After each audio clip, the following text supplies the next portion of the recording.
Hello बच्चों, कैसे हो आप सभी।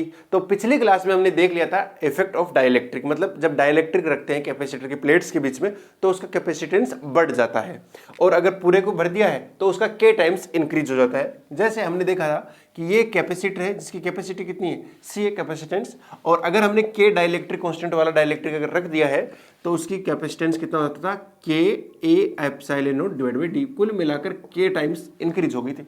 अब इसके अंदर हमने डाइलेक्ट्रिक को सीरीज और पैरेलल में भी देखा था। कैसे, अगर आपका डाइलेक्ट्रिक इस तरीके से फील्ड है, किसको, डिस्टेंस को डिवाइड कर रहा है, जैसे ऐसे यहाँ रखा हमने K1, यहाँ रखा हमने K2, K3, इस तरीके से जब ये वाला डिवाइड कर रहे हैं, डिस्टेंस को डिवाइड किया जा रहा है, तो वो किस में आए थे, सीरीज में। लेकिन अगर हम जब एरिया को डिवाइड कर रहे थे, जैसे ये वाला, ये एरिया को डिवाइड कर दिया था, ऐसे करेंगे तो वो किस में आए थे, पैरेलल में आए थे। मिक्स कॉम्बिनेशन थे। उसमें से एक बहुत ज़्यादा इंपॉर्टेंट था जिसमें बच्चे अक्सर गलती कर देते हैं, वो ये था कि यहाँ पे एक डाइलेक्ट्रिक है, ठीक है ना, मान लो यहाँ पे कुछ भरा हुआ है, K1 भरा हुआ है, और यहाँ पे क्या भरा हुआ है, K2 भरा हुआ है, और यहाँ पे क्या भरा हुआ है, K3, तो पता नहीं चल पाता कौन सा किस में है। तो हमने क्या किया था, याद ही होगा आपको।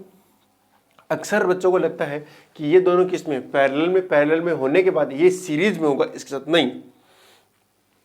उसका रीजन क्या था, सीरीज में क्यों नहीं है ऐसे, क्योंकि यहाँ से यहाँ तक का इलेक्ट्रिक फील्ड अलग है और यहाँ से यहाँ तक का इलेक्ट्रिक फील्ड अलग है। जब इलेक्ट्रिक फील्ड अलग अलग है, जब इलेक्ट्रिक फील्ड अलग अलग है तो यहाँ का पोटेंशियल डिफरेंस दोनों का क्या आएगा, अलग अलग है। जब अलग अलग आ रहा है तो ये दोनों सीरीज में मतलब पैरेलल में नहीं हो सकते, ठीक है। तो हमने क्या किया था, इसको हमने ऐसे डिवाइड कर दिया था कि यहाँ ऊपर वाले में K1 मान लो, नीचे वाले में भी K1 मान लो, बट ये दोनों किस में आ गए, सीरीज में, और नीचे वाले दोनों किस में आ गए, सीरीज में, और आपस में किस में आ गए, पैरेलल में। तो इस तरीके से हमने इसको अरेंज कर लिया था। बात समझ आ गई होगी। चलो अब अगली चीज करें। एक क्वेश्चन है, सिंपल सा क्वेश्चन ले रहा हूं मैं। जैसे एक कैपेसिटर है, ठीक है ना, उसके बीच का डिस्टेंस कितना है, d है, और क्रॉस सेक्शन क्या बोल रहा हूँ, जो प्लेट एरिया है वो कितना है, a है दोनों का, ठीक है। अभी क्या किया हमने, एक डाइलेक्ट्रिक रख दिया, ठीक है ना, जिसका डाइलेक्ट्रिक कांस्टेंट कितना है, k है, पता नहीं हो कितना है, k है। हमने डाइलेक्ट्रिक रख दिया और उसकी जो थिकनेस है, यहाँ पे क्या रख दिया हमने, एक डाइलेक्ट्रिक रख दिया, k वाला, k डाइलेक्ट्रिक, थिकनेस t है 2 mm, तो वो थिकनेस है 2 mm, t बराबर कितना है, 2 mm, ठीक है ना। हाँ, अब हमने क्या किया, अच्छा थोड़ा सा मैं बताना भूल गया। सबसे पहले क्या किया गया, कैपेसिटर को चार्ज कर लिया गया है, ठीक है ना, उसके बाद बैटरी हटा दी गई है। सबसे पहले क्या था, ये इस तरीके से था कुछ, बैटरी लगाई, क्या कर लिया, इसको चार्ज। अब बैटरी हटा दी, बैटरी हटाने के बाद यहाँ पे ले आए तो इसके ऊपर क्या था, चार्ज आ चुका है, ऑलरेडी चार्ज आ गया है, ठीक है ना। हाँ, तो यहाँ पे क्या आ गया, चार्ज आ गया, Q और माइनस Q, ठीक है, चार्ज आ गया। और अब इसको आइसोलेट भी कर दिया तो चार्ज कहीं जाने वाला भी नहीं है, ठीक है सर, चार्ज कहीं नहीं जाएगा, बात समझ आ गई। अब ध्यान से देखिए, हमने क्या डाल दिया, K बराबर 2 mm, मतलब थिकनेस थी 2 mm, एक डाइलेक्ट्रिक एक तरीके से कहते हैं पट्टी डाल दी है, ठीक है ना। हाँ सर, बहुत बढ़िया। उसके बाद में हमने क्या किया, इसके प्लेट का जो सेपरेशन है ना वो इंक्रीज कर दिया, और वो इंक्रीज कितना किया, 4/3 mm और इंक्रीज कर दिया, ठीक है ना। तो जो नया डी डेस आएगा वो कितना आएगा, d प्लस 4/3 mm। बात समझ रहे हो ना। हाँ, d mm में ही है, ऐसे मान सकते हो कि mm में है, कोई जरूरत है नहीं वैसे, ठीक है। तो हमने क्या किया, 4/3 mm इंक्रीज कर दिया, जिससे क्या हो जाए, पोटेंशियल डिफरेंस पहले कितना था, V था ना, जब इसको बैटरी से चार्ज किया तो पोटेंशियल डिफरेंस कितना आ गया, V। अब हम क्या चाहते हैं कि डाइलेक्ट्रिक के डालने के बाद भी इनके बीच का जो पोटेंशियल डिफरेंस है वो कितना ही रहे, V ही रहे, इसलिए हमने क्या किया, 4/3 mm और इंक्रीज कर दिया है। अगर इतना इंक्रीज किया तो आपको बताना है इसका K की वैल्यू क्या आएगी, तो आपको बताना है K की वैल्यू क्या आएगी। क्वेश्चन में फिर से बोल देता हूँ। सबसे पहले हमने क्या किया, कैपेसिटर को चार्ज किया, चार्ज करने से इसके ऊपर चार्ज आ गया, पोटेंशियल डिफरेंस दोनों प्लेट के बीच में कितना आ गया, V। अब हमने क्या किया, इसके बीच में एक डाइलेक्ट्रिक पट्टी रखी, हाँ बैटरी हटा दी गई है, बैटरी हटा ली जाती है, बैटरी रिमूव कर दी जाती है, तो इसके ऊपर जो चार्ज आता है वो बदलता नहीं है। अब हमने क्या किया, अब हमने इसके बीच में क्या डाल दी, पट्टी डाल दी। जैसे पट्टी डाली उसकी थिकनेस कितनी है, 2 mm, लेकिन पट्टी डालने से क्या होता है, पोटेंशियल डिफरेंस बदल गया। अब बदले हुए पोटेंशियल डिफरेंस को अपन क्या करना चाहते हैं, वापस भी करना चाहते हैं। उसके लिए हमने क्या किया, इनके बीच की सेपरेशन को इंक्रीज कर दिया, और वो कितना कर दिया, 4/3 mm और इंक्रीज कर दिया। तो आपको बताना है K की वैल्यू क्या होगी। सिंपल सी बात है, देखो Q इज इक्वल टू क्या होता है, CV होता है, ठीक है ना। तो V इज इक्वल टू कितना था, Q/C। अब बताओ, पोटेंशियल डिफरेंस इससे कम होगा कि ज़्यादा होगा, क्योंकि सी की वैल्यू क्या हो गई थी, बढ़ गई थी ना। हाँ, जैसे ही सी की वैल्यू बढ़ी है तो वी क्या हो जाएगा, कम हो जाएगा, क्योंकि क्यू तो कॉन्स्टेंट है, यानी पोटेंशियल डिफरेंस क्या हो गया था, कम हो गया था। अब हम क्या चाहते हैं, वापस वो वी हो जाए। इसके लिए हमने क्या किया, अच्छा मैंने पहले ऐसे बता देता है कि वी कम हो गया है ना, वी बढ़ गया था, वी बढ़ा नहीं है, वी कम हुआ है, ठीक है ना। हाँ, वी क्या हुआ, कम हुआ बेसिकली, मैंने बोला कि चेंज हो गया। ओके सर, ये बात समझ आती है। अब हम क्या चाहते हैं, अगर ये सी इंक्रीज हो गया तो वापस इसको डिक्रीज करना चाहते हैं, और सी को डिक्रीज करने का तरीका क्या है, जो इनके बीच का जो सेपरेशन है उनको क्या कर दो, इंक्रीज कर दो, और वो इंक्रीज भी किया गया।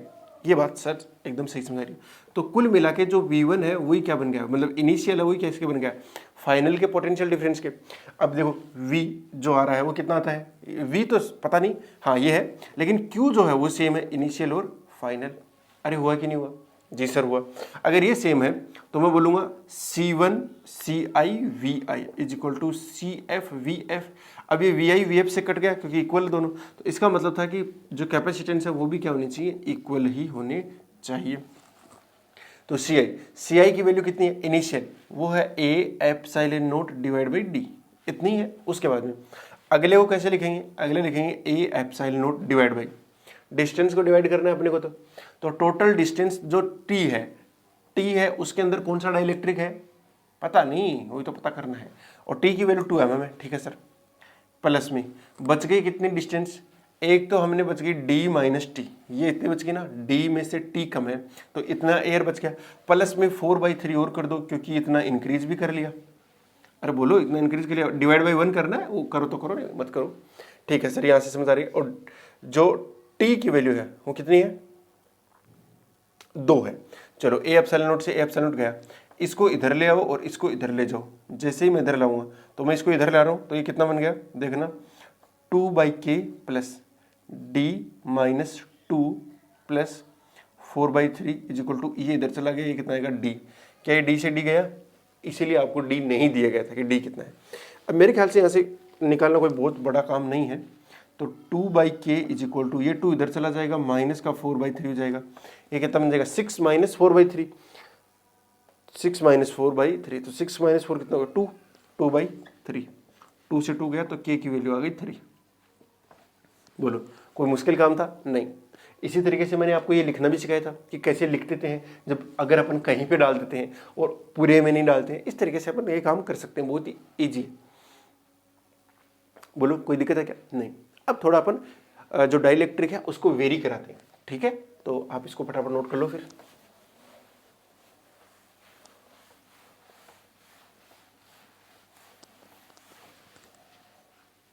क्वेश्चन ये है कि जैसे ये मान लेते हैं एक पैरेलल प्लेट कैपेसिटर है और इसमें हमने क्या कर दिया, एक डाइलेक्ट्रिक फिल कर दिया है। ओके, तो डाइलेक्ट्रिक फिल किया है, ओके मैं इसमें फिल कर रहा हूँ डाइलेक्ट्रिक।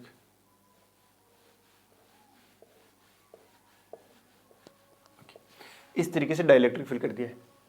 अब यहां से x डिस्टेंस के ऊपर इसका क्या है, वेरी करता है, dielectric constant very, dielectric field कर दिया, डाइलेक्ट्रिक कांस्टेंट वो कैसे करता है, वो है आपका k is equal to alpha plus beta X. ये क्या दे दिया आपको, k की वैल्यू है, यानी अगर x इक्वल टू 0 है आपको यहीं से मेजर करना है, ये x इक्वल टू 0 तक और ये जाना है x इक्वल टू d तक, मतलब प्लेट के बीच का जो सेपरेशन आपको गिवन है वो कितना है, d है, बस इतना ही गिवन है। और जो एरिया है प्लेट्स का वो तो a ही है। अब आपको बताना है इसका नेट कैपेसिटेंस कितना आ गया, इक्विवेलेंट कैपेसिटेंस अपन को कैलकुलेट करना है। कैलकुलेट कर लेते हैं, बहुत ही सिंपल है, अगर आप करना चाहो तो कर सकते हो पॉज करके। बाकी आप देखिए मैं क्या करता हूँ, x डिस्टेंस के ऊपर एक बहुत ही छोटी सी क्या ले लेता हूँ, एक स्ट्रिप ले लो। दिखाने को मैं बड़ी दिखा रहा हूँ लेकिन बहुत ही ज़्यादा पतली है, इतनी पतली है कि अक्स में जो चेंज आया है वो लगभग किसके बराबर है, 0 के। तो मैं मान सकता हूँ कि जो इस पट्टी के लिए है ना, ये जो स्ट्रिप आई है, इस स्ट्रिप के लिए k क्या हो जाए, कांस्टेंट हो जाए। अगर k कांस्टेंट हुआ किसके लिए, सिर्फ इसके लिए, और इसकी जो थिकनेस मैं मानता हूं वो कितनी मान लूं, dx मान लो ना, जी सर। तो क्या मैं इसका इक्विवेलेंट कैपेसिटेंस लिख सकता हूं क्या, जी सर लिख सकते हो। वो कितना आएगा, इस केवल इस पट्टी का, पूरे का नहीं, इस पट्टी का कितना आएगा, c इज इक्वल टू, बोलो कितना आएगा, बोलो a epsilon not divide by d। लेकिन k आता है साथ में, क्या आता है, k आता है। के A epsilon not divide by D, distance कितना हो गया या थिकनेस कितनी होगी डी एक्स, तो हम मैं कर दूंगा डी एक्स। बहुत बढ़िया सर, ध्यान से देखिए ए की वैल्यू पुट कर दूं, तो जब मैं ए की वैल्यू पुट मतलब के की वैल्यू पुट करूँ, के की वैल्यू कितनी है alpha plus beta x A epsilon not divide by D x. Okay, ये डी एक्स मतलब एक साथ ही वो डी एक्स डिफरेंशिएशन इंटीग्रेशन वाला डी एक्स है। ठीक है सर, समझ आ गया। लेकिन ऐसे कितने कैपेसिटर होंगे, बहुत सारे कैपेसिटर होंगे, और वो किस में होंगे, सारे के सारे सीरीज में होंगे। इसलिए मुझे उन सब का इक्विवेलेंट निकालने के लिए क्या करना पड़ेगा, 1/c इक्विवेलेंट करना पड़ेगा, इज इक्वल टू करना पड़ेगा, इंटीग्रेशन करना पड़ेगा इन सब का 1/c का, क्योंकि 1/c1 प्लस 1/c2 प्लस 1/, इस तरीके से मुझे ऐड करना पड़ेगा, है ना। हाँ, तो इसको ऐड कर देते हैं, तो चलो ऐड करते हैं। 1/c equivalent is equal to, integration कर दो, ये आ जाएगा, उल्टा हो जाएगा ना, तो dx ऊपर हो जाएगा और नीचे क्या बनेगा alpha plus beta x A epsilon not, और x की लिमिट 0 से लेकर d तक जा रही है। ठीक है सर, तो 1/c equivalent is equal to 1/a epsilon naught तो आ गया बाहर, और ये क्या बच गया dx अपॉन में अल्फा प्लस बीटा एक्स, और इसका 0 से d क्या कर देंगे समाकलन, तो इसका समाकलन करो 1/c equivalent is equal to, ध्यान से देखेंगे तो इसका इंटीग्रेशन क्या आएगा, इंटीग्रेशन आएगा ln आएगा ना, 1/a epsilon not ln alpha plus beta x divide by beta भी आएगा। ठीक है जी, और लिमिट 0 से d, तो 1/c equivalent is equal to आ गया 1/a एप्सिलॉन नॉट बीटा, साथ में आ गया ln, upper limit minus lower limit, तो वो डिवाइड कर जाता है, कितना आएगा alpha plus beta D divide by alpha. समझ आ रहा ना, अपर लिमिट रखूंगा तो x की जगह d रख दो, लोअर लिमिट रखूंगा तो माइनस करना पड़ेगा, और ये 0 जाएगा तो माइनस ln अल्फा आएगा।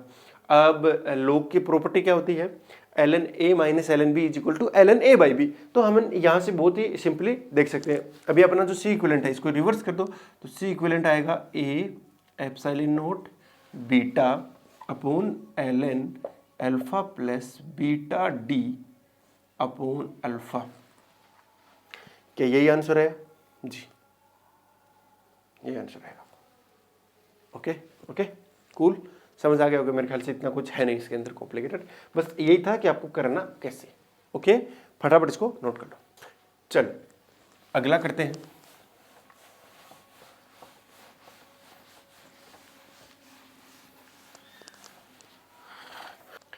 अगला क्वेश्चन बड़ा ही काम का क्वेश्चन है और इम्पोर्टेंट भी, इम्पोर्टेंट मतलब समझने की दृष्टि से बहुत ही अच्छा क्वेश्चन है, थोड़ा सा ध्यान से देख लेना। इस तरीके से एक क्या है प्लेट है, और एक इसके नीचे यहाँ पे प्लेट लगा दी है, ठीक है ना, दोनों बढ़िया स्क्वायर प्लेट्स हैं। हाँ स्क्वायर रखता हूँ, बनाने की कोशिश कर लेते हैं स्क्वायर। अब लग रहा है स्क्वायर, ठीक है, अब ये स्क्वायर लग रहा है, और हमने क्या किया है इस तरीके से इसके अंदर क्या भरा है आपका डाइलेक्ट्रिक फिल किया है। ऊपर वाले में पूरे के अंदर क्या है, इसके अंदर पूरे में क्या है K1 है, नीचे वाले में पूरे में क्या है K2 भरा है, पूरे के अंदर क्या भरा है K2। बट देख रहे हो ना किस तरीके से भरा है हमने।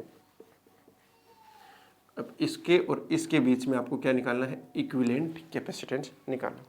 अब चाहो तो ट्राई कर सकते हो, अदरवाइज देख लीजिए क्या हो रहा है, ठीक है ना।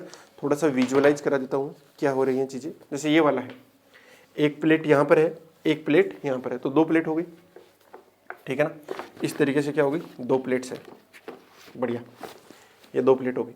अब क्या है इनके बीच में जो डाइलेक्ट्रिक है उसको एक इधर इतना फील्ड है, समझ रहे हो ना, इतना फील्ड है, और एक में कितना फील्ड है, इस तरीके से फील्ड है। ओके हाँ, अब हम कैसे करें इसको, सोचने वाली बात तो ये ना कि इसको हम कैसे करें। तो उसको करने का वही सिंपल सा तरीका, आपको क्या मानना पड़ेगा, एक स्ट्रिप ही माननी पड़ेगी। अब आप चाहो तो स्ट्रिप ऐसे मान सकते हो, चाहो तो स्ट्रिप ऐसे मान सकते हो, फुल आपके ऊपर ही डिपेंड करता है। चलो एक तरीका मैं बता देता हूं, दूसरा तरीका आपको ट्राई करना चाहिए, ठीक है ना। मेरे ख्याल से मैं आपको ये वाला तरीका बता रहा हूं। ओके ध्यान से सुनते जाएंगे सारे बच्चे। देखना होगा क्या, मैं जब यहां पे एक स्ट्रिप ले रहा हूं तो इस तरीके से ये मैंने स्ट्रिप ले ली, ये बहुत ज़्यादा पतली है, बहुत ज़्यादा पतली है, मतलब ये वाला जो इफेक्ट है ना ये नहीं आएगा उसके अंदर। अब मैं ले रहा हूँ कितनी डिस्टेंस के ऊपर, x डिस्टेंस के ऊपर ले लूँ, है ना। हाँ, अब जब इसका क्रॉस सेक्शन एरिया, मतलब ये वाली जो प्लेट है, मैं बता दूं इनके बीच की जो डिस्टेंस है वो कितनी है, d है, लेकिन जो प्लेट का जो एरिया है ना वो कितना है, a इंटू ए है, स्क्वायर प्लेट है तो a इंटू ए है, मतलब आप समझ रहे हो ना। तो जो नीचे वाली प्लेट है ना वो इस तरीके से है। अब मैं यहाँ से यहाँ जा रहा हूँ तो मेरा जो x वेरी करेगा वो 0 से a तक करेगा। अब देखो 0 से a एक ये हो गया और ये होगा, तब जाके वो बनेगा ना क्रॉस एरिया बनेगा, ये वाला ले रहा हूँ मैं। अब इसके ऊपर मैंने एक वो क्या ले ली, स्ट्रिप ले ली, समझ रहे हो, इस तरीके से स्ट्रिप ली है, ये वाली स्ट्रिप आ गई x डिस्टेंस के ऊपर। क्या तुम मुझे बता सकते हो इसके अंदर दो फील्ड है कि नहीं है, ध्यान से देखो, क्या इसके अंदर दो डाइलेक्ट्रिक नहीं आ गए, क्या ऊपर वाले में आया K1 और नीचे वाले में आया K2। तो अब इसको गौर करो, ऊपर वाले में कितना आ गया K1 और नीचे वाले में आ गया K2। तो यहां तक आपको देखना है, यानी ये वाली लेंथ अलग से कंसिडर करो और नीचे वाली अलग से कंसिडर करो। ठीक है सर, कर लेंगे हम। और ये दोनों के दोनों किस में आएंगे, सीरीज में आएंगे, पैरेलल में। ये देख लो, ये ऐसे कनेक्ट किया हमने, नहीं समझ आई की बात, ये वाली चीज हमने क्या करी, ऐसे कनेक्ट करी, तो ये सीरीज में बनेगी पैरेलल में बनेगी, अरे सीरीज में बनेंगे ना। ध्यान से देखो, यहां से यहां तक कुछ डाइलेक्ट्रिक है और फिर यहां से यहां तक कुछ और है ना। अरे है कि नहीं है, हाँ है। वैसे ये वाले जो बनेंगे ये सारे के सारे, एक पट्टी ये ले ली, उसके अगली पट्टी लूंगा, वो सब किस में बन जाएंगे, पैरेलल में बनेंगे इसका। लेकिन ये अकेली पट्टी खुद किस में आ गई है, दो बार सीरीज में आई है, मतलब एक इतना और एक इतना, ये सीरीज में। अब अगली पट्टी लूंगा, वो पट्टी और ये पट्टी दोनों किस में आएंगी, पैरेलल में आएंगी। लेकिन हर पट्टी के अंदर दो चीजें आ रही हैं, अरे देखो ना, हर पट्टी में दो चीजें आ रही हैं, एक तो K1 भी आ रहा है और K2, तो वो दोनों आपस में किस में बन गए, सीरीज में बनेगी नहीं बने। जी सर, सीरीज के अंदर बन चुके हैं, बढ़िया है सर। तो मुझे इनका C1 और C2 लिखवा दो, ये DC1 हो गया और ये DC2 हो गया। और अगर मुझे C इक्विवेलेंट निकालना है तो उसका उस तरीके से मुझे ऐड करना पड़ेगा। तो मैं थिकनेस मान लूँ क्या, dx, पहली बात तो थिकनेस मान लेता हूँ कितनी है, dx है। दूसरी बात, मुझे कुछ और चीजें भी चाहिए। क्या चाहिए, जैसे आप मान सकते हो कि ये वाली जो लेंथ है वो तो बची हुई लेंथ आएगी आपके पास में, कई चीजें करनी पड़ेगी ना। हाँ, करते हैं कोशिश। तो मैं फिलहाल के लिए ये वाली लेंथ मान लेता हूं y, कोई सी मान लो, चाहे ऊपर वाली मान लो चाहे नीचे वाली मान लो, इसके अंदर पड़ा हुआ है K1। तो अगर मैं इसको y मानता हूं तो ऊपर वाली बची हुई कितनी होगी, d माइनस वाई। ध्यान से देखो, ये टोटल d है तो ये y हो गया, तो ये d माइनस वाई हो गया। मैं सारा काम जो है वो x में ही करना चाहता हूं, मैं सारा काम x में करना चाहता हूं, लेकिन पहले इस पट्टी का काम तो निपटा दूं ना। इस पट्टी का काम, इसका इक्विवेलेंट कितना आएगा, 1/DC is equal to 1/DC1 upon में 1/DC2। अरे दो सीरीज के अंदर नहीं है क्या, हाँ है ना। तो 1/DC is equal to 1/DC1। तो ये ऊपर वाला क्या है, C1 है और ये क्या है, C2 है। तो अगर मेरे को DC1, मतलब अगर ये निकल जाए तो काम नहीं हो जाएगा, तो मैं DC1 लिखने की कोशिश करता हूँ। DC1 कितना आएगा बोलो, ध्यान से देखेंगे, K वैसे क्या आता है, अगर C की वैल्यू अगर याद रखें KA epsilon not divided by D आता है, इस तरीके से याद रखो। तो K की जगह क्या हो गया, K1, फिर एरिया, फिर क्या आएगा, एरिया। एरिया कितना हो जाएगा, इस प्लेट का जो एरिया आएगा वो कितना है। देखिए आप ऐसे गलती कर देते हो कई बार, जैसे ये प्लेट है, ये प्लेट इस तरीके से लगी हुई है ना, हाँ। अब ये वाला प्लेट है, ये वाला पोर्शन होगा इस तरीके से, हमें एरिया इतना ही चाहिए। हर बार अपन एरिया कौन सा लेते हैं, ये वाला एरिया लेते हैं ना, प्लेट तो ये है ना, तो अपन क्या लेते हैं, ये वाला एरिया लेते हैं। इस बार ये वाला एरिया नहीं चाहिए, इस बार यहाँ पर एक क्या है, एक पट्टी आ गई, इस तरीके से पट्टी आ गई है ना, उसका एरिया चाहिए।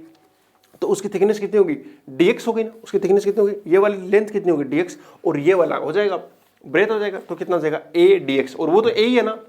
अरे ये a क्रॉस a है ना, तो ये कितना हो जाएगा, a dx हो जाएगा, कितना हो जाएगा, a dx, K1 a dx, साथ में क्या आएगा, epsilon not divide by d आता है, लेंथ कितनी होगी, डिस्टेंस कितनी होगी, जैसे ये कैपिटल T पूरा था, तो इसके लिए कितना होगा, d minus Y.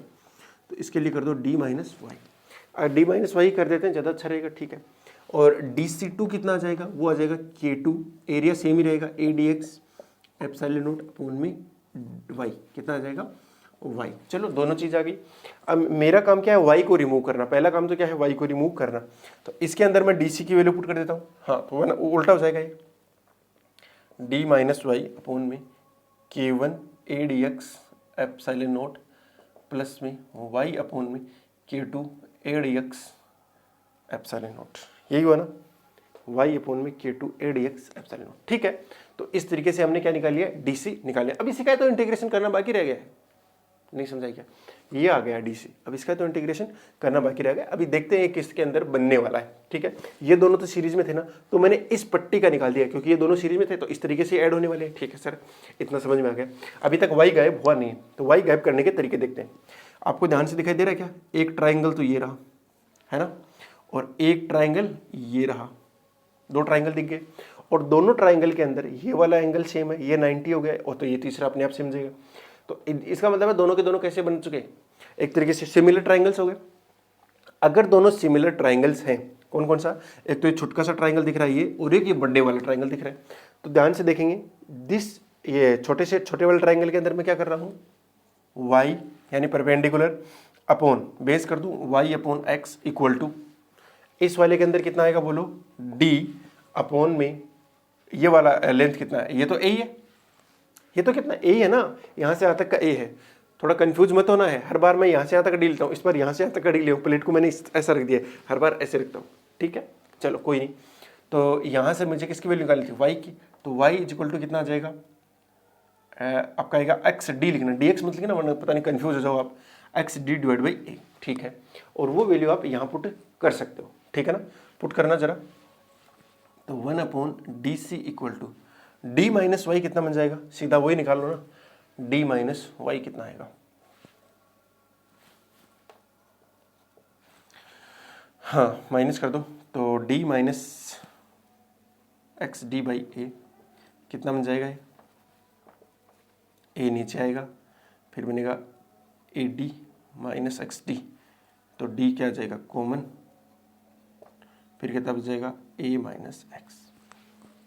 Value put कर दे वहाँ पर, तो आएगा डी इंटू में a minus x divide by a हो गया। तो ए बन के क्या बन जाएगा? ए स्क्वायर बनेगा, K1 A square epsilon not D x plus में इस y की जगह पुट कर दे एक्स डी बाई ए, तो ये पुट कर दे एक्स डी बाई ए नीचे ए स्क्वायर बन जाएगा, तो K2 A square epsilon not D x. ठीक है सर, ये दोनों चीज आ गई समझ में। अब क्या है, ये तो किस चीज की वैल्यू आई है? इसकी आई है, अभी तक नहीं समझ आई बात। ये तो एक अकेली की आई है, अब इसके अगली और भी आएगी ना, उसके अगली और भी, वो सब की सब क्या बन जाएंगी? वो तो एरिया को डिवाइड कर रही है, इसलिए वो पैरेलल में आने वाले। किस में आने वाले? पैरेलल। इसलिए मुझे डीसी की वैल्यू चाहिए वैसे। चलो 1 अपॉन डीसी कितना आ जाएगा? डी बाहर, एक तो सबसे बाहर क्या आ गया? डी आ गया। चलो उसके अलावा और क्या क्या आ गया? एक आ गया ए स्क्वायर आ गया, एप्सिलॉन नॉट आ गया, डी एक्स आ गया।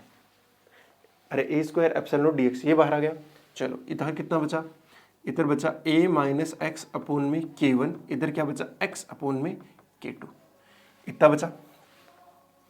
1 upon D C is equal to d upon में a square epsilon not D x. LCM ले लेता हूँ मैं, K1 K2 आएगा, और ये कितना बनेगा? K2 a minus x plus में K1 x, इतना बन गया। इसको इन्वर्स कर दो, क्या कर दो? इन्वर्स, क्योंकि मुझे तो डीसी चाहिए। अगर डीसी चाहिए तो कितना आएगा? A square epsilon not D x divide by d into में K1 K2 divide by K1 x plus में K2 इंटू में a माइनस एक्स। हो सकता है थोड़ा ज़्यादा आपसे कैलकुलेशन बहुत ज़्यादा, बट बहुत मैं स्टेप वाइज स्टेप ही चल रहा हूँ, ऐसा नहीं कि सब कुछ मिक्स कर दिया। आप एकदम खुले दिमाग से देखते तो मुझे नहीं लगता कि ऐसे कोई स्टेप है जो आपको समझ में नहीं आ रही। अब ये आया इसका, अभी तक इसका है। अब अगले आना बहुत सिंपल है। कैसे? क्योंकि वो सारे के सारे किस में आएंगे? पैरेलल में होंगे ना। अरे देखो तो सही, इसके साथ और ये अगली वो किस में होंगे? आपस में पैरेलल में होंगे। तो बस अब मुझे क्या करना है? एक्स के साथ इंटीग्रेट कर देना है, इसका कर दो। तो मुझे अगर इक्विवेलेंट ही निकालना है तो वो कैसे निकलेगा? इतने में निकल जाएगा क्या? देख लो। तो मुझे अगर C इक्विवेलेंट निकालना है तो इंटीग्रेशन कर दो किसका? DC का। क्यों ऐसा क्यों किया? ये 1 अपॉन वाला क्यों नहीं किया? क्योंकि 1 अपॉन वाला सीरीज में करते हैं, ये अब सारे किस में आने वाले हैं? पैरेलल में आने वाले। अगर जब पैरेलल में ही आना है इनको, जब पैरेलल में ही आना है इनको, तो मैं क्यों करूं? सीधा ऐसे ऐड करूंगा ना। हाँ, तो C equivalent is equal to कुछ नहीं, बस वो सारा मामला रखना पड़ेगा अपने को, कुछ नहीं, a square epsilon not divide by d. साथ ही साथ क्या रह गया? K1 K2 भी बाहर रख लो, K1 K2 बाहर आ गया, बच गया कितना? dx अपॉन में K1 x प्लस में K2 इंटू में a माइनस एक्स, और इंटीग्रेशन कर दो इसका। x की लिमिट 0 से लेकर a तक लगा दो। ठीक है ना। इसमें एक्स वाले टर्म अगर एक साथ आ जाते तो ज़्यादा सही रहता, क्योंकि मेरे को लॉग वगैरह लेना पड़ेगा, आएगा मतलब इंटीग्रेशन में। तो ये क्या हो जाएगा, ए स्क्वायर एप्सिलॉन नॉट, मैं थोड़ा सा यहीं कर देता हूँ इसको ठीक, D C is equal to A square epsilon not D x divide by D. ठीक है, ये कितना बन गया था, K1 K2 बन गया था डिवाइड बाई, ये कितना आएगा देखना, यहाँ है K1x और यहाँ बनेगा K माइनस K2x। तो जैसे ही मैं लूँगा तो क्या बनेगा, K1 माइनस K2x, यही बनेगा ना, K1 माइनस K2x प्लस में K2a, प्लस में K2a, इतनी चीज आने वाली है। चलो मैं सीधा इसका इंटीग्रेशन करने जा रहा हूँ, ध्यान से देखना। तो ये a square epsilon not divide by d तो आएगा ही आएगा, साथ में क्या आएगा, K1 K2 भी आएगा। अब क्या आ जाएगा, ln आएगा, कौन आएगा, ln। और ध्यान से देखिए ln के अंदर वही आ जाएगा पूरा मामला, कितना आएगा, K1 माइनस K2 प्लस में K2a x भी आएगा। अरे यार बहुत ज़्यादा कॉम्प्लिकेटेड हो रहा है, मुझे कुछ ना कुछ इरेज करना पड़ेगा, ठीक है। मैं थोड़ा सा ऊपर वाला ये वाला पार्ट इरेज कर रहा हूँ, ठीक है, ओके। और ये वाले जो स्टेप्स हैं लास्ट वाले मैं यहाँ लिखने की कोशिश करता हूँ। चलो C equivalent is equal to कितना आया, a square epsilon not K1 K2 divide by d, और ये आ जाएगा ln K1x प्लस K2, हाँ लिख तो यही सकते हैं बट वो लिखना चाहिए K1 माइनस K2, अभी जो हमने निकाला है K1 माइनस K2 इंटू में x प्लस में K2a, और लिमिट पुट कर दो 0 से a। तो मैं 0 से a पुट करूँ, जब a पुट करूंगा तो x की जगह a रखना पड़ेगा। चलो एक और स्टेप से, a square epsilon not K1 K2 divide by d into में ln, ये ध्यान से देखना, जैसे ही मैं a पुट करूंगा तो ये क्या बन जाएगा, K1a minus K2a, K1a minus K2a, तो K2a तो कैंसिल आउट हो गया, ऊपर क्या बचा, K1a, फिर आएगा माइनस में आएगा ln, फिर जीरो रख दो तो ये जीरो बनते क्या बन जाएगा, K2a, तो डिवाइड हो जाएगा K2a, a से a कैंसिल आउट हो गया तो K1 बाई K2 आ जाएगा। इसका मतलब हुआ जो आपका आंसर आ रहा है वो आएगा a square epsilon not K1 K2 divide by d into में ln K1 अपॉन K2, ठीक है ना। हाँ इस तरीके से आप अपना काम कर सकते हो, ओके कूल। अच्छा एक चीज़ की गड़बड़ी कर दी ना आपने, जब हम इंटीग्रेशन करने चाहेंगे तो इसके डिफरेंशिएशन से डिवाइड भी करना पड़ेगा। हाँ K1 माइनस K2, यहाँ भी आएगा वो K1 माइनस K2, ओके। तो मेरे ख्याल से ये हो गया है बहुत सिंपल। जब हमने ये वाली पट्टी ली है तो ये दोनों आपस में किसमें सीरीज में, फिर हम ऐड कर देंगे। अब हो सकता था किसी को ऐसे भी ले ले ये वाली पट्टी, तो इस वाले के अंदर यहाँ से लेके यहाँ तक क्या आएगा, एक आएगा जैसे हम बोलो DC1, यहाँ से आएगा DC2, ये दोनों किस में आएंगे, पैरेलल में आएंगे। फिर ऐसे ही बहुत सारी पट्टियाँ आएंगे, तो देखो हमने इस बार डिस्टेंस को डिवाइड कर रहे हैं ना, हाँ, तो वो सारे के सारे किस में आएंगे, सीरीज में, उनका उस तरीके से ऐड किया जाएगा, ठीक है ना, बस उल्टा हो जाएगा काम।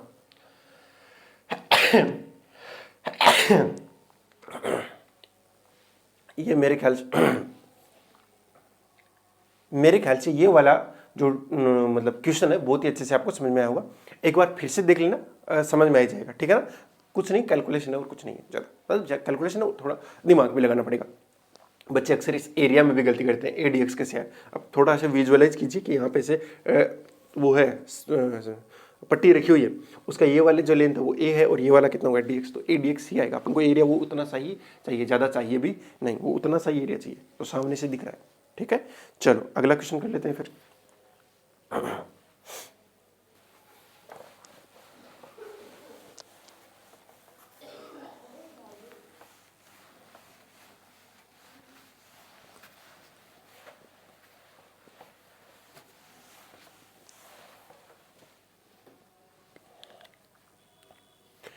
एक क्वेश्चन है कि जैसे दो पैरेलल प्लेट्स हैं, अमन वो पैरेलल नहीं है, एग्जैक्टली पैरेलल नहीं है। जैसे दूसरी प्लेट है वो यहाँ से शुरू हो गई, थोड़ी ऐसे जा रही है, ठीक है ना, और इसके अंदर, इस प्लेट के अंदर क्या है, थोड़ा बहुत एंगल आ गया है,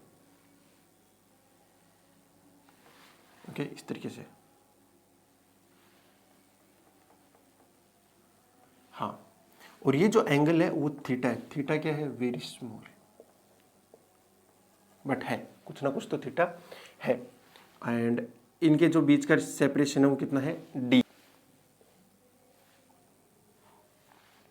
ये इस तरीके से है, और मतलब ये जो प्लेट है वो उसकी साइड क्या है, ए है, मतलब साइड लेंथ कितनी है, ए स्क्वायर प्लेट है। तो इसका मैं एरिया लिख देता हूँ ए क्रॉस ए। ठीक है सर, बताना है आपको इक्विवेलेंट कैपेसिटेंस। तो ध्यान से देखिए, अगर मैं यहाँ से x डिस्टेंस के ऊपर जाऊं और क्या ले लूं, एक पट्टी ले सकता हूं ना, कोई दिक्कत वाली बात तो है नहीं। बदलेगा क्या, बस वो तो बीच का डिस्टेंस है ना वो बदल रहा है, और तो कुछ ज़्यादा बदलेगा नहीं। अगर कुछ नहीं बदला तो मैं लिख देता हूं इसका DC। तो DC इक्वल टू कितना आएगा, वो आएगा A एप्सिलॉन नॉट। ए की जगह बाद में K तो आएगा ही, लेकिन K यहाँ पर है ही नहीं, है ना। अगर K नहीं है तो अपना काम सिंपल हो गया। तो DC इक्वल टू कितना हूँ मैं, A epsilon not divide by जो इसके मतलब हाइट बोल दूं मैं, वो D है, तो मैं D1 लिख रहा हूँ, D1 एक बार। अपना मेन काम क्या है, अभी ये D1 निकालना ही रह गया, यही रहेगा ना। हाँ चलो निकालते हैं फिर। यहाँ से ध्यान से देखो कितना होगा, ये कितना होगा, ये थोड़ा सा एक्स्ट्रा आ रहा है, वही तो होगा क्या, D तो होगा ही होगा, लेकिन उससे एक्स्ट्रा थोड़ा सा ये आ रहा है, वही तो होगा। कैसे निकाले अपन, वो निकाले कैसे, जरा ध्यान से देखो। क्या मैं यहाँ पे टेन थीटा लिख दूँ इसको, तो ये एक्स्ट्रा जो है, थोड़ा सा एक्स्ट्रा है, इसको मैं एक बार के लिए y मान रहा हूँ। तो कितना हो जाएगा, परपेंडिकुलर अपॉन बेस, यस और नो, तो कितना हो जाएगा y बाई एक्स। अब क्या थीटा वेरी वेरी स्मॉल है, इसलिए आपका क्या हो जाएगा, टेन थीटा क्या बन जाएगा, थीटा ही बन जाएगा। थीटा इज इक्वल टू क्या हो गया, y बाई एक्स। मुझे क्या चाहिए था, y चाहिए था, y इज इक्वल टू कितना आ गया, थीटा एक्स। नहीं समझाई बात। हाँ अब यानी मुझे y चाहिए था, तो D1 कितना आएगा, D1 जो आएगा वो आएगा D इतना तो है ही ना, ये वाली जो चीज़ है वो कितनी है, D तो है ही है, प्लस में y हो जाएगा, प्लस में y, तो D प्लस थीटा एक्स, ये इतना मामला आने वाला है इस D1 की जगह। तो DC is equal to A epsilon naught, A epsilon note divide by कितना आएगा, D प्लस थीटा एक्स। क्या, बस अब अपना मेन काम क्या रह गया, A निकालना। अब A अभी अभी देखा था, इस तरीके से जब कोई प्लेट होती है तो उसकी हम थिकनेस कितनी लेते हैं, dx, तो वो एरिया आया था A dx, कितना आया था A dx, वही यहाँ पर आने वाला है, तो रख दो। हाँ मैं इधर ले आता हूँ फिर, DC इज इक्वल टू आएगा, DC इक्वल टू आएगा A की जगह आएगा A dx epsilon note divide by D plus theta X, कितना आएगा D प्लस थीटा एक्स। बढ़िया है सर, ध्यान से देखिए, A constant, epsilon constant, D constant वगैरह, मतलब ये तो बात की बात है। बट अब जो मैं अगली ऐसे बहुत सारी प्लेट्स लूँगा ना, ऐसे ऐसे, ये वाली ये वाली ये वाली, सारी की सारी प्लेट्स में आपस में किस में आ जाएंगी, पैरेलल में, क्योंकि देखो एरिया को डिवाइड कर रहे हैं ना, तो वो किस में आने वाली है, पैरेलल में। तो मुझे अगर इक्विवेलेंट निकालना है तो इसका क्या कर दूँ मैं, इंटीग्रेशन कर दूँ। अगर मैं इसका इंटीग्रेशन करने जाऊँगा तो लिमिट क्या रहेगी मेरी, एक्स की लिमिट लगेगी, एक्स 0 से लेकर a तक जाएगा, ये लिमिट गलत ना लगा देना। हाँ ये आ जाएगा C इक्विवेलेंट, ये सारे पैरेलल में, दैट्स वाई मैंने इनको सीधा ऐड कर दिया है।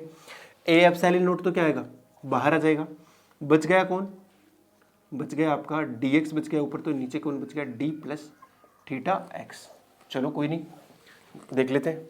तो C equivalent is equal to A epsilon naught, ये कितना आएगा, ln D plus theta X, कितना आएगा, D प्लस थीटा एक्स, 0 से लेकर a लिमिट लगा दो, और साथ ही साथ में इसके डिफरेंशिएशन का डिवाइड कर दो, तो किससे डिवाइड कर दो, थीटा से भी डिवाइड कर दो। C equivalent is equal to आएगा A epsilon note divide by theta, साथ ही साथ में कितना आ जाएगा, ln अपर लिमिट होगी तो D प्लस थीटा ही आएगा, माइनस लोअर लिमिट तो कितना जाएगा, D। ये आपका आंसर है, बहुत सिंपल है ना। हाँ अब तो आप आंसर आपका ये ठीक है, बट कई बार क्या है वो आपसे क्या करवा सकता है, एक्सपेंड भी करवा सकता है।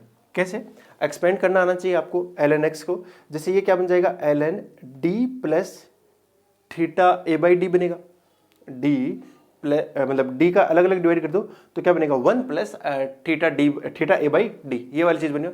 तो इसका आप क्या कर दो, एक्सपेंड कर दो, बिकॉज क्या है आपका थीटा वेरी वेरी स्मॉल है ना, तो यहाँ पे इसका एक्सपेंशन वाला भी लग सकता है, आपको आंसर अगर वैसा उस टाइप का दिया हुआ है, ठीक है ना। और जब आप एक्सपेंड करोगे तो ये कितना जाएगा, ये ln 1 प्लस कुछ करके बनेगा शायद, देखो तो मैं लिख देता हूँ, C equivalent is equal to A epsilon note divide by theta, into में क्या आएगा, ln 1 plus theta a by D, यही है ना, थीटा a बाई डी।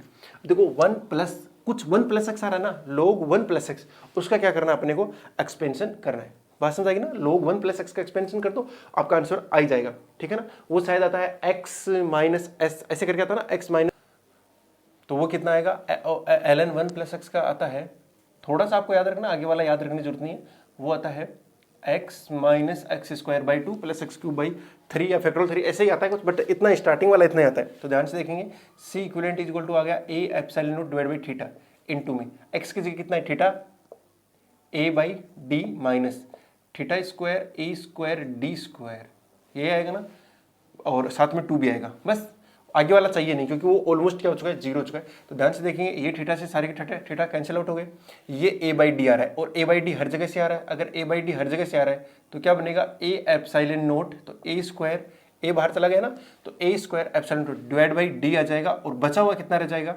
यहाँ रहेगा 1 माइनस इतने, यहाँ कितना बचेगा, यहाँ एक a बचेगा और डिवाइड बाई 2 बचेगा और एक d बचेगा, एक थीटा ही बच गया क्या, बिल्कुल एक थीटा भी बचेगा, ए थीटा बाई 2d, ठीक है ना, बस यही बचना है। ख्याल से आपको ये बहुत ही अच्छे से समझ में आया होगा, बहुत ही अच्छे से समझ में आया होगा, और इसके अंदर इतना कुछ था नहीं, बट ये था। आप इसको क्या कर सकते हो, ln 1 प्लस एक्स ऐसे एक्सपेंड कर सकते हो। दूसरा तरीका मैं एक और भी बता दूं आपको, जैसे आपने यहाँ किया ना, आप यहाँ से क्या कर लो, डी को क्या ले लो, कॉमन ले लो, डी कॉमन लोगे तो 1 प्लस क्या बचेगा, थीटा एक्स बाई डी बचेगा, और उसको क्या लिख सकते हो, ऊपर जाके क्या बन जाएगा, 1 plus theta x by D की पावर -1, वहां से बाइनोमियल लगा देना, उसके बाद में इंटीग्रेशन कर देना, आपको यहां तक उलझना ही नहीं पड़ेगा। लेकिन ये भी आप याद रख सकते हो कि ln का भी क्या होता है, एक्सपेंशन होता है, और उसका आप कर सकते हो। अगर आपका आंसर इस फॉर्मेट में नहीं दिख रहा है और वो इस फॉर्मेट में दिखाई दे, तब आपको ये चीज लगानी, अदरवाइज ये चीज ठीक है ना। अब हमने क्या कर लिया, डाइलेक्ट्रिक का इफेक्ट मोटा मोटा हमने देख लिया। अब क्या करते हैं, जब हम इंसर्ट करा रहे होते हैं ना, तब की देखते हैं तब क्या होगा, ठीक है ना, जब इंसर्ट कराएंगे तो क्या होगा वो अपन नेक्स्ट क्लास में डिस्कस करेंगे, ठीक है बेटा। चलो, wishing you all the very best, मिलते हैं नेक्स्ट क्लास में, तब तक के लिए बाय, जय हिंद।